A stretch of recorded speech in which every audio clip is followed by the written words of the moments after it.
certains ici dans la salle savent à quel point je suis impliqué dans le développement personnel, et c'est depuis vraiment très petit. Je me rappelle encore, j'avais 8 ans, puis j'avais une grande ambition, celle de trouver la cure contre la mort. Easy, facile.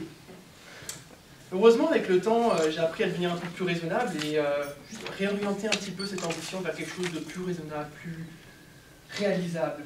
Trouver une cure contre le malheur. Et j'ai beaucoup de gratitude parce que je me suis dédié vraiment, depuis que je suis petit, je me suis dédié vraiment quasiment au jour le jour à travailler sur moi, à développer davantage de présence, davantage ma communication, la développer, d'où je suis ici. Développer aussi ma conscience, comprendre un peu plus les mystères de la vie. Mais il faut que je vous fasse un aveu. Depuis plusieurs années, je développe une très grande frustration. Et au départ, je ne comprenais pas pourquoi j'ai une frustration, d'où elle vient, je ne comprends pas, et vous comprendrez. Mais c'est que récemment que j'ai compris à quoi elle servait et sa nature. Et c'est ce que je voudrais vous partager en fait aujourd'hui. Depuis mon arrivée ici au Canada, en 2012, j'ai été stupéfait de quelque chose. Je me suis rendu compte que les outils en croissance personnelle étaient très nombreux. Il y en avait vraiment partout, ça pullulait. Et c'est extraordinaire quand je fais la comparaison avec la France. Pour moi, c'est tellement plus accessible d'en avoir ici. Alors, je voyais des formations, des ateliers, des cours, des cérémonies, des clubs Toastmasters, des centres de méditation. Je suis là, on va se gâter. Et je me suis gâté, je me suis gavé. Vous fiez pas à ça, là. Je me suis gavé, ok? Puis, un jour, il y a quelque chose qui m'a... Au fur et à mesure, je faisais face à quelque chose de très douloureux.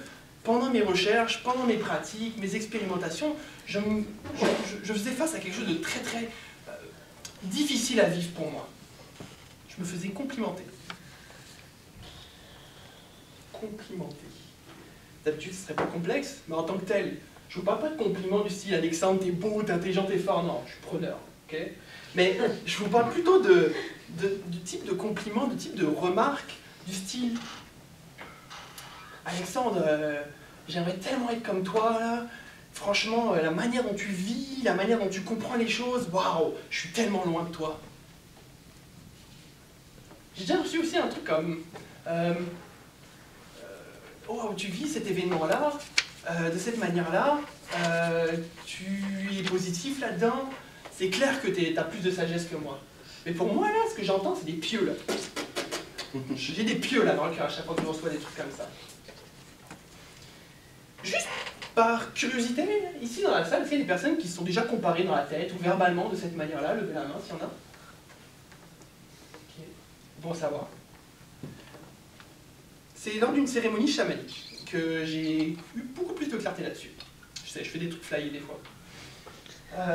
Je me suis rendu compte que nous portons tous avec nous, à quelque part, un miroir qui nous représente de façon souvent très difforme, qui nous représente peu ou pas du tout. Et on n'en sait rien du tout. Nous, on croit qu'on est ce que le miroir nous montre, mais ce n'est pas du tout le cas. Juste pour mon sondage personnel, ok? Juste pour mon sondage personnel, je profite en ai beaucoup.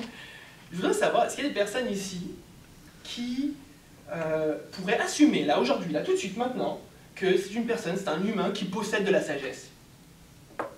Sérieusement, merci, merci sincèrement Seigneur. Non, sans rire, voir autant de mains pas levées m'attriste mais tellement profondément.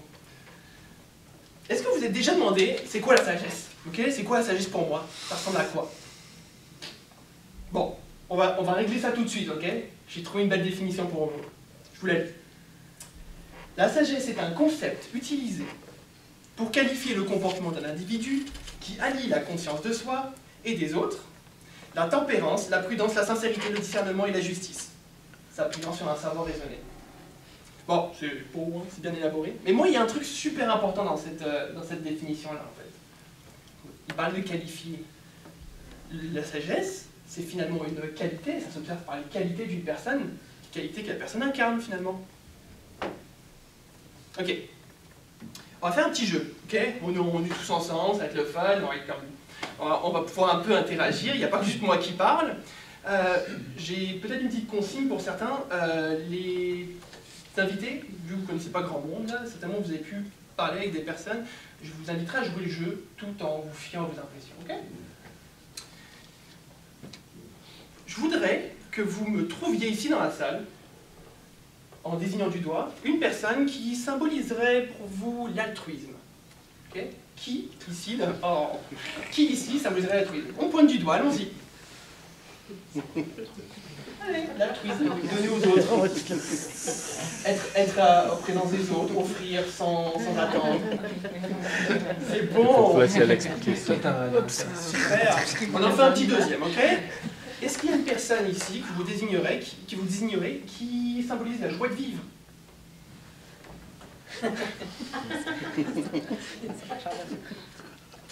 Super. Vous êtes bon de jouer le jeu. On fait un troisième? Allez, on a le temps là. Le troisième, ce serait quelqu'un qui symboliserait la persévérance. Waouh, c'est bon ça! Quelqu'un qui se désigne, j'aime ça! Bravo! Merci de jouer le jeu, sincèrement. Ceux qui sont désignés là, ceux qui sont fait désigner, n'avez-vous pas été surpris d'avoir été désignés? Hein? Sérieusement, dans le fond, le miroir là, il nous donne pas tout. On ne sait pas à quel point nous aussi on peut avoir des qualités finalement que les autres perçoivent. Comprenez que moi, le jeu que je vous ai fait faire là, l'intention c'est pas vous dire oui vous avez des qualités ou vous avez une valeur. Bien sûr vous avez des qualités et une valeur. Non, non, non. Mon intention est claire. C'est on est tous un sage. On est tous des sages. Ok? On n'est peut-être pas des grands sages genre Bouddha dans une montagne en train de méditer toute la journée. Non. Mais on est tous quelque part, on incarne tous une sagesse pour quelqu'un. Et vous savez ce que font nos sages? Ce que font les sages généralement? Ils enseignent aux apprentis pour qu'ils deviennent eux-mêmes des sages. Je veux dire, ça a l'air abstrait là, mais pensons-y là. On a tous des sages dans notre vie, okay? Dans nos proches, etc. On a tous des sages. Ça peut être un parent qui nous enseigne à être plus dans l'acceptation de soi. Ça peut être notre chien qui nous apprend la loyauté ou l'amour inconditionnel. Ça peut être un meilleur ami qui nous apprend la résilience ou l'humilité. Mais attention à ne pas trop glorifier nos chers sages. Parce que je vais vous expliquer pourquoi. Un jour, j'étais avec ma conjointe, puis on partait en voiture. Et ma conjointe, Marie-Pierre, me dit Alexandre, j'ai beaucoup de gratitude de pouvoir apprendre autant de choses avec toi. Mais sérieusement, là, tu dois tellement t'ennuyer avec moi, il n'y a rien à apprendre. Quand j'ai réussi à retirer tous les icebergs dans mon cœur, là, je lui dis ça. Écoute, il y a deux principes pour moi qui importent vraiment. Le premier principe, c'est un principe en psychologie. Ça s'appelle l'effet miroir. Je suis sûr qu'il y a des gens qui doivent connaître ça ici, l'effet miroir. Mais pour ceux qui ne connaissent pas, je vais l'expliquer rapidement. L'effet miroir indique que tous les événements extérieurs, la manière dont je les vis, est le reflet de mon intérieur. C'est merveilleux ça.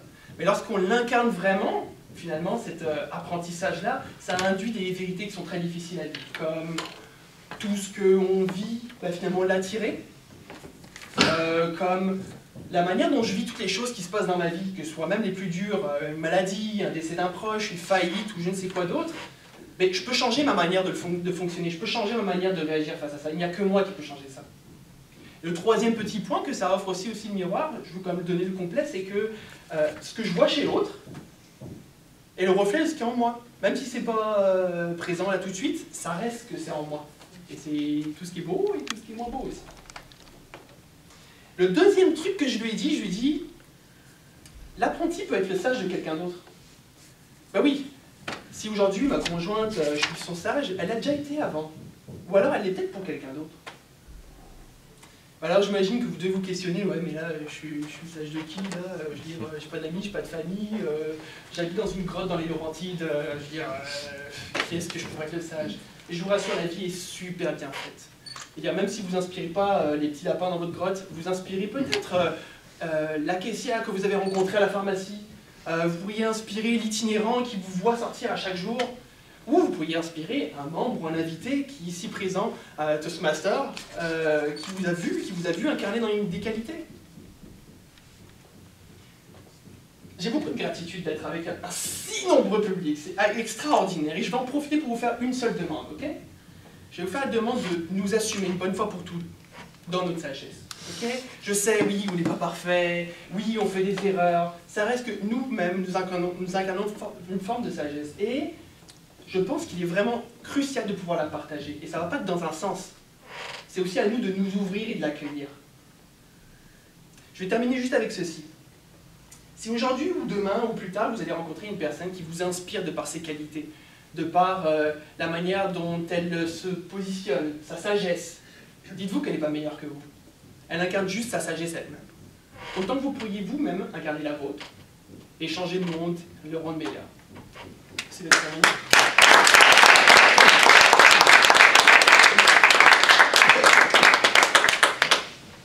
Merci beaucoup Alex. Donc nous allons prendre 2 minutes